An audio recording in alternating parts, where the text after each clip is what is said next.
মধ্যপ্রদেশের মুখ্যমন্ত্রী মোহন যাদব ঘোষণা করেছেন যে যারা মেয়েদের জোরপূর্বক ধর্মান্তরিত করবে তাদের জন্য মৃত্যুদণ্ডের বিধান চালু করা হবে। আন্তর্জাতিক নারী দিবসে ভোপালে এক অনুষ্ঠানের বক্তৃতা দিতে গিয়ে মুখ্যমন্ত্রী জানান যে তার সরকার ধর্মান্তরিতকরণের বিরুদ্ধে কঠোর ব্যবস্থা নিতে প্রস্তুত। তিনি বলেন, মেয়েদের ধর্ষণের ক্ষেত্রে মৃত্যুদণ্ডের বিধান করা হয়েছে। এখন মধ্যপ্রদেশে যারা মেয়েদের ধর্মান্তর করবে তাদেরও মৃত্যুদণ্ড দেওয়া হবে।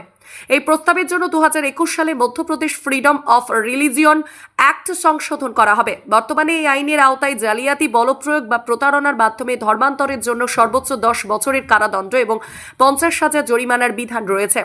তবে সংশোধনী পাশ হলে মধ্যপ্রদেশ হবে প্রথম রাজ্য যেখানে এই অপরাধের জন্য মৃত্যুদণ্ড কার্যকর হবে।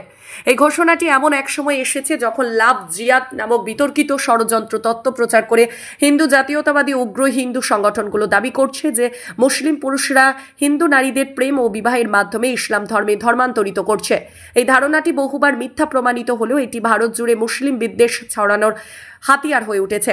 ঘোষণার পর মধ্যপ্রদেশের মুখ্যমন্ত্রীর দপ্তর একটি বিবৃতি জারি করে জানায় যে রাজ্যের ধর্মীয় স্বাধীনতা আইন বলবৎ রয়েছে, যা বলপ্রয়োগ বা প্রলোভন দেখিয়ে বিয়ের মাধ্যমে ধর্মান্তর করাকে শাস্তিযোগ্য অপরাধ হিসাবে গণ্য করে। এখন থেকে দোষীদের মৃত্যুদণ্ড দেওয়া হবে এবং কাউকে ছাড় দেওয়া হবে না। মুখ্যমন্ত্রী আরও বলেন, সরকার ধর্ষণের বিরুদ্ধে কঠোর। নাবালিকাদের ধর্ষণের জন্য মৃত্যুদণ্ডের বিধান রয়েছে। আমাদের সরকার নারীদের মর্যাদাহানি এবং জোরপূর্বক ধর্মান্তরের বিরুদ্ধে কঠোর অবস্থানে রয়েছে। তাই যারা ধর্মান্তর ঘটাবে তারা মৃত্যুদণ্ড পাবে।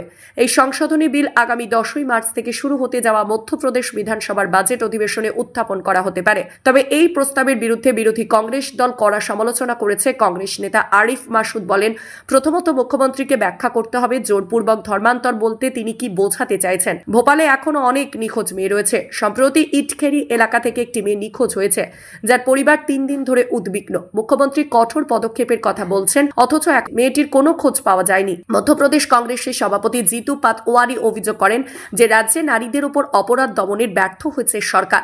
তিনি দাবি করেন, গত 5 থেকে 6 বছরে মধ্যপ্রদেশ থেকে 4 লাখ নারী নিখোঁজ হয়েছে। প্রতিদিন রাজ্যের 100 জন নারী ধর্ষণের শিকার হন, যার মধ্যে মাত্র 20 জন অভিযোগ দায়ের করেন, বাকি 80 জন ভয়ে মুখ খোলেন না।